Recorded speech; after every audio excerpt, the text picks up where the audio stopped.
오늘 아침에는 비판하지 말라라고 하는 제목으로 함께 은혜를 나누고자 합니다.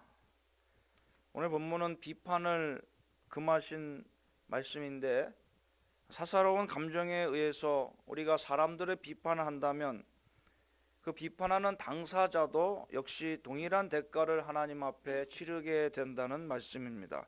오늘 본문 1절에 보면 비판을 받지 아니하려거든 비판하지 말라라고 주님께서 말씀하십니다.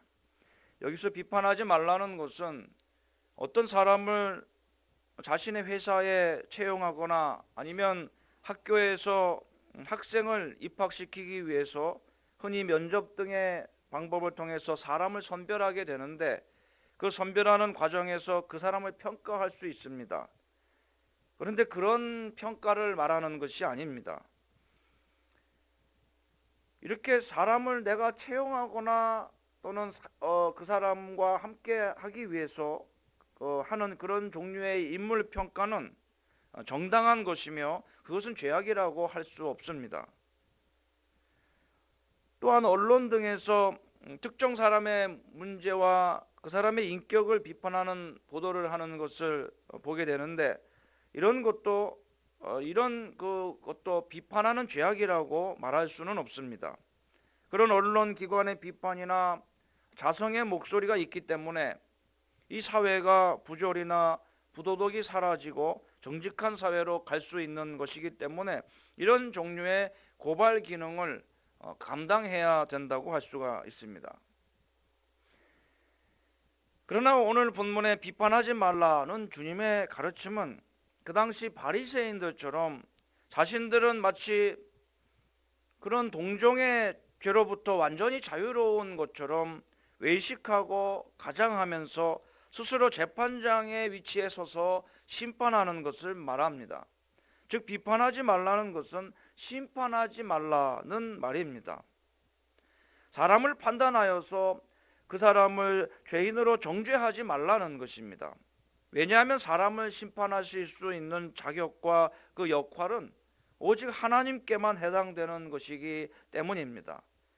우리가 똑같은 죄인으로서 자신이 마치 하나님인 양, 재판장인 하나님인 양, 하나님만이 하실 수 있는 심판의 위치에 자신을 올려놓는 행위가 이 비판하는 것이기 때문에, 이렇게 비판하는 것, 즉 남을 판단하는 것은 불경건의 죄를 범하는 것이 되는 것입니다.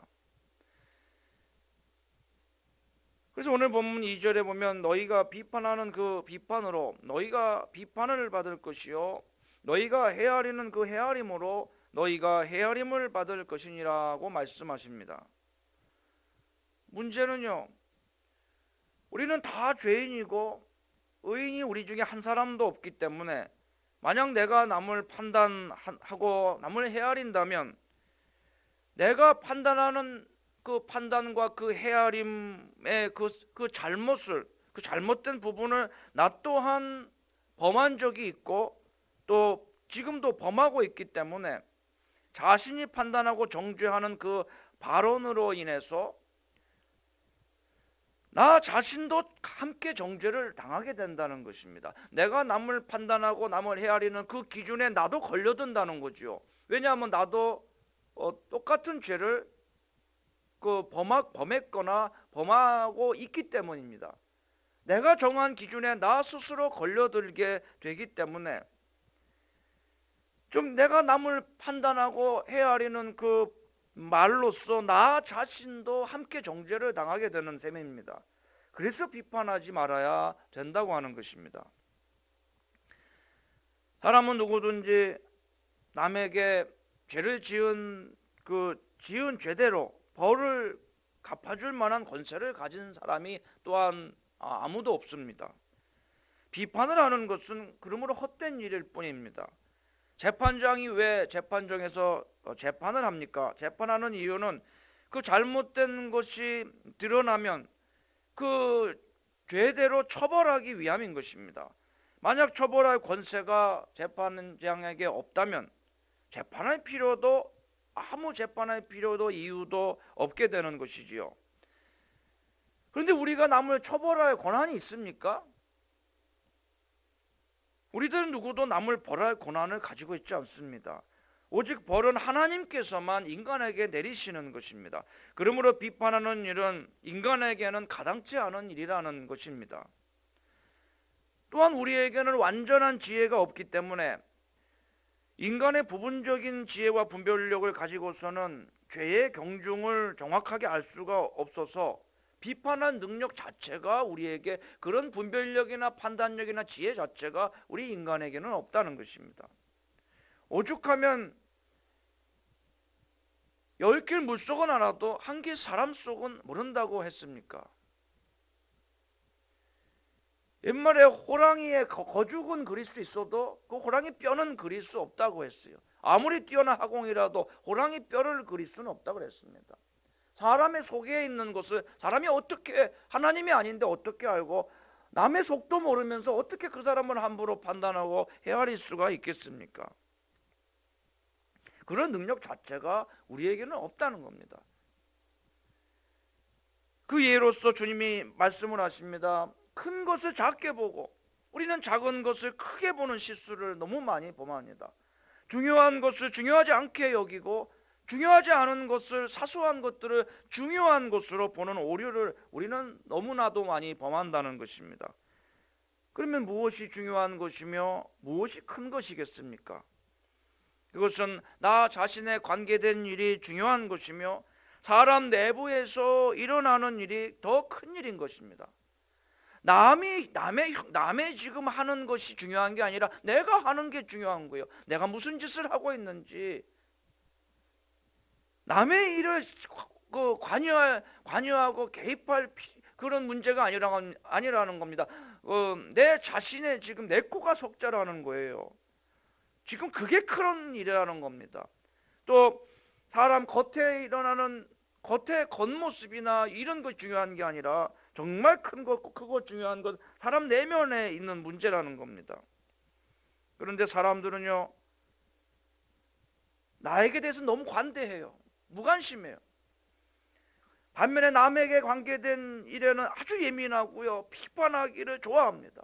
내가 어떻게 하는 거는 보지 않고 모르면서 남이 하는 것만 가지고 굉장히 예민하고 비판하기를 좋아합니다. 또 사람의 겉모습만을 가지고 판단하기를 잘한다는 것입니다. 그래서 오늘 본문의 3절, 4절에 보시면 5절까지 보시면 주님이 이렇게 말씀하십니다. 어찌하여 형제의 눈 속에 있는 티는 보고 내 눈 속에 있는 들보는 깨닫지 못하느냐? 보라, 내 눈 속에 들보가 있는데 어찌하여 형제에게 말하기를 나로 내 눈 속에 있는 티를 빼게 하라 하겠느냐? 외식하는 자여, 먼저 내 눈 속에서 들보를 빼어라. 그 후에야 밝히 보고 형제의 눈 속에서 티를 빼리라 라고 말씀합니다. 여기서 티는요, 아주 작은 것이고 들보는 뭡니까? 이렇게 건물에 가로 놓여 있는 지붕을 받치는, 그 지붕 석가래를 받치는 큰 나무 그 기둥이 들보입니다. 제일 큰 거예요, 이게. 기둥보다도 더 큰 나무 자재를 들보로 얹습니다. 티는 너무 작은 것이고 들보는 너무 큰 겁니다. 근데 내 속에 들보처럼 큰 게 내 눈에 박혀 있다는 거예요. 그 형제 눈 속에는 정말 그냥 사소한 티가 들어가 있다는 겁니다. 근데 우리는 내 눈 속에 들어있는 들보는 보지 못하고 형제 눈 속에 있는 티만 보고 내가 그걸 빼주겠다고 말 안 되는 거예요. 왜 그 눈에 티가 박혔느냐? 내가 좀 빼줘야 되겠다 라고 말한다고. 자기 눈에 들보가 박혀 있는데 이 무슨 말입니까? 나는 더 큰 죄를 범하면서 형제에게 작은 죄를 나무란다는 겁니까? 그렇다면 내가 죄가 없다면, 들보 같은 죄를 내가 안 범하고 있다면 티를 뺄 수 있다는 얘기입니까? 여러분, 그게 아니에요. 여기 정확한 이 본문의 주님의 말씀은 이겁니다. 내가 남을 지금 정죄하는 마음을 품고 있는 그 자체가 이미 들보처럼 큰 죄를 자기가 짓고 있다는 말씀이에요. 남을 내가 판단하고 정죄하는 그런 교만하고 불경건한 마음 자체를 지금 가져서 내 마음이 불편해요. 그 사람이 아주 거슬리고 이걸 내가 어떻게 이 사람한테 이렇게 해주고 싶어요. 그런 마음을 품고 있는, 남을 정죄하고 판단하고 헤아리는 그 마음을 가지고 있다는 자체가 들보처럼 큰 죄가 이미 내 안에 있다는 겁니다. 형제가 겉으로 내게 지금 보여주는 잘못이나 실수나 이런 것은 그거에 비하면 티와 같다는 거예요. 들보가 눈에 박혀 있으니까 아무것도 안 보이는 겁니다. 그 마음이 그러니까 그게 지금 자기 죄가 하나도 안 보인다는 얘기입니다. 내부적인 것이요, 겉으로 보여지는 것보다 더 중요하다는 말씀입니다. 남을 정죄하는 마음을 가지고 있는 자신 내면의 죄악이 형제의 겉으로 보여지는 작은 죄보다 더 큰 겁니다. 그런 죄를 범한 형제의 죄보다 더 중대한 잘못을 그 형제를 판단하는 내가 범하고 있는 것이라는 말씀이 오늘 주님의 말씀의 참뜻입니다. 인간은 궁극적으로 타인의 옳고 그름을 판단할 자격이 없습니다. 그러나 삶 가운데서 주위에 나타나는 불의와 부정과 부패에 대해서는 우리가 지위 여하를 가리지 않고 지적할 줄을 알아야 할 것입니다. 그것은 비판이 아니라 정의를 외치는 것이며 진리를 선포하고 사수하는 일이기 때문입니다.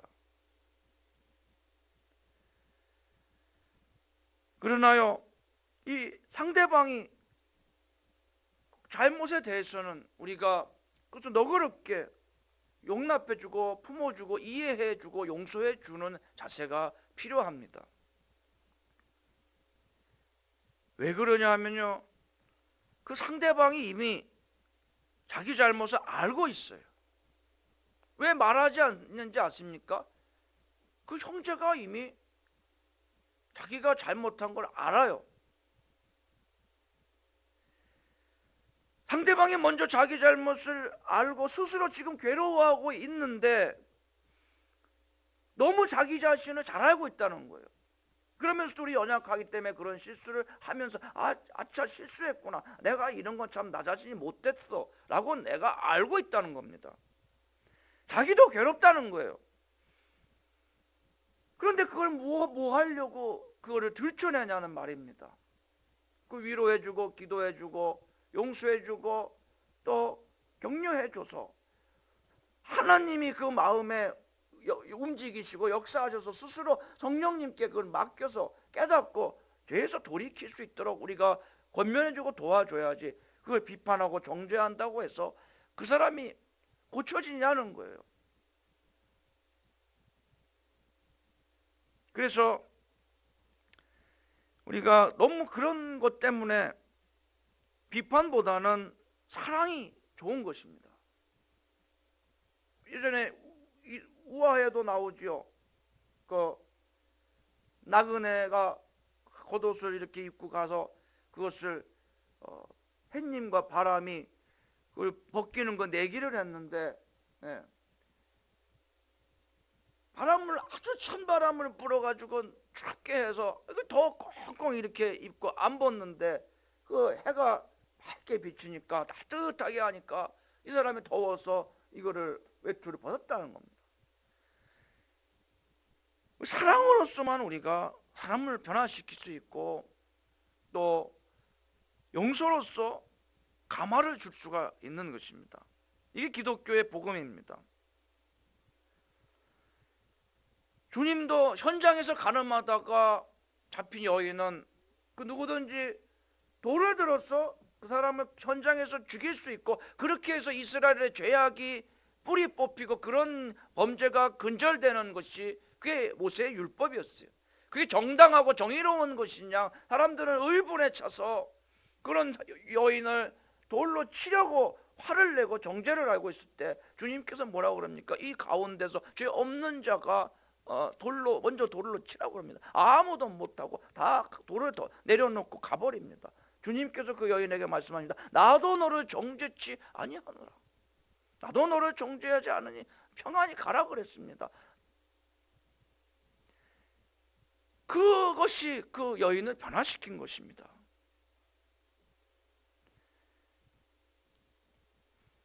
우리가 형제의 비판보다는 사랑으로, 그리고 그 실수를 들추어내고 그것을 말하기보다는 덮어주는 것이 더 필요하다는 것입니다. 그것이 바로 우리가 이어받아야 될 그리스도의 사랑인 것입니다. 이것을 우리 삶 속에 이런 마음과 정신을 적용하기 위해서는요, 우리가 양보해야 되고 남을 섬기고 헌신해야 됩니다. 양보하겠다는 그런 다짐과 헌신이 없다면요, 결코 이런 사랑이나 용서는 있을 수가 없습니다. 아브라함이 롯이 갈라지게 되었을 때에 아브라함이 삼촌이고 롯이 조카니까 훨씬 윗사람이니까 자기가 먼저 좋은 땅을 지가고, 아니 심지어는 땅을 정해줄 수도 있어요. 나 여기 할 테니까 너는 여기 이 땅 여기서부터 여기까지 너가 여기서 살아라라고 그걸 미리 자기가 정해서 나눠줄 수 있습니다. 어른이니까요. 그러나 아브라함은 그렇게 하지 않습니다. 내가 먼저 좋은 땅을 택해라. 내가 좌하면 내가 우하고 내가 우하면 내가 좌하리라. 다 롯이 보니까 정말 에덴 땅과 같이 좋은 땅을 가서 그 땅을 정하고 글로 갔습니다. 그게 소돔 땅입니다. 아브라함은 간 다음에, 롯이 간 다음에 하나님이 나타나십니다.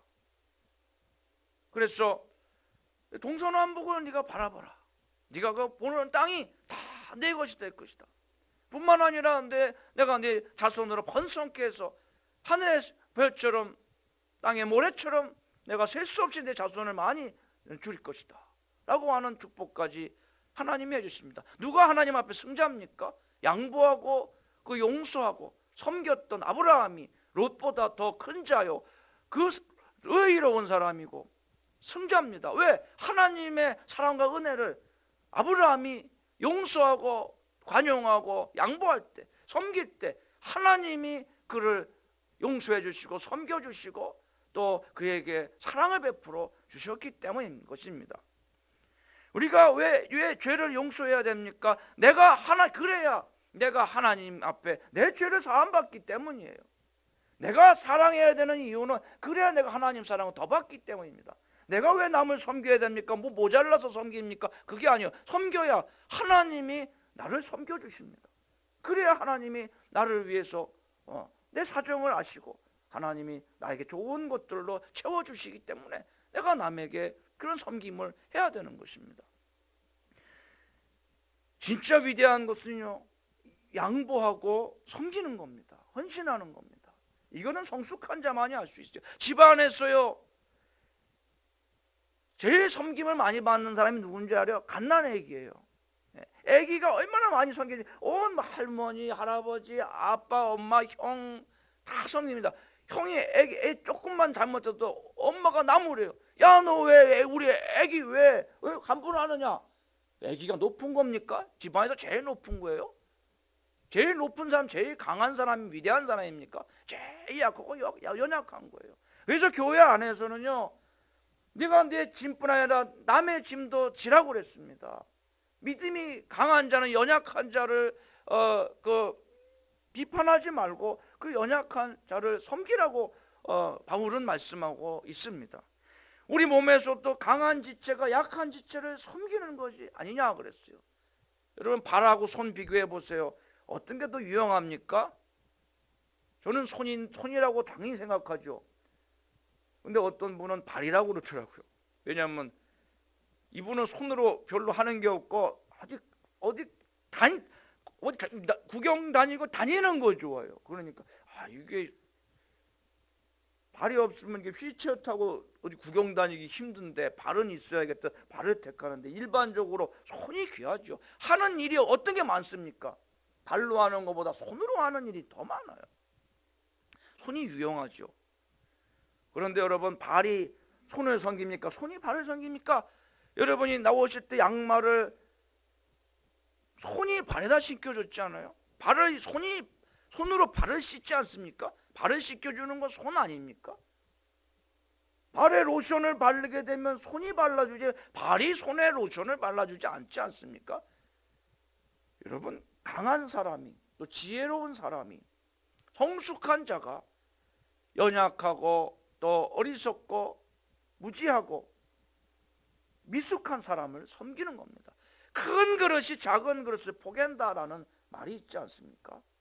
절대로 그릇이 작은 것이 큰 거를 포갤 수는 없어요. 그렇기 때문에 양보가 위대한 것이고 섬김, 즉 헌신이 위대한 것입니다. 사랑보다 더 큰 것은 없습니다. 사랑은 모든 은사를 다 포용합니다. 사랑이 충만한 사람은 그 모든 성령의 은사가 그 안에 다 깃들이고요. 사랑이 없으면 어떤 은사 하나도 제대로 사용할 수가 없어요. 결국은 그걸로 자기를 드러내고 주님 영광 가리는데 쓰다가 그 소멸돼 버리고 맙니다. 심지어는 사랑 하나만 우리가 충만해도 은사가 다른 게 없어도, 재주가 없어도 그 사랑만으로도 너무나도 많은 일을, 큰 일을 충분히 해낼 수가 있다고 하는 것입니다. 그러므로 오늘도 비판하지 말라라고 하는 이 말씀 속에 담겨있는 우리 주 예수 그리스도의 사랑을 우리가 조금이라도 헤아려서 이러한 사랑으로 우리가 용서하고 관용하고 또 섬기고 양보하는 그런 하루를 살아가야 될 줄로 믿습니다. 이렇게 섬기는 여러분의 가정에 주님의 평강과 복이 임할 것이고, 이렇게 섬기는 교회에 하나님의 영광과 부흥의 그런 복이 임하게 되는 줄로 믿습니다.